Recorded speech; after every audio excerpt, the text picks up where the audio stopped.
Hey Plant Pals, Mike the Kid Gardener, and today is an update to my Winter Indoor Grow 2022, hashtag WIG 2022. This is the Lemon Basil. This is a variety of basil I've never grown yet.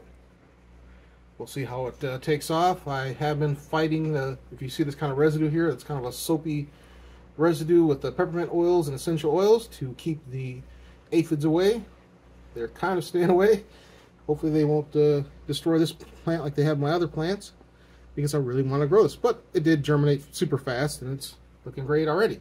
So hopefully, even if they do take this out, I can just grow some more. But, you know, for the indoor grow, I kind of want to do a start to finish grow on it. Alright, that's a look at my winter indoor grow, the lemon basil. Not the lemon balm, but the lemon basil. I'm growing both. All right. Any comments, questions, leave in the comment section. Thanks for watching. Please like and subscribe. Have an awesome day.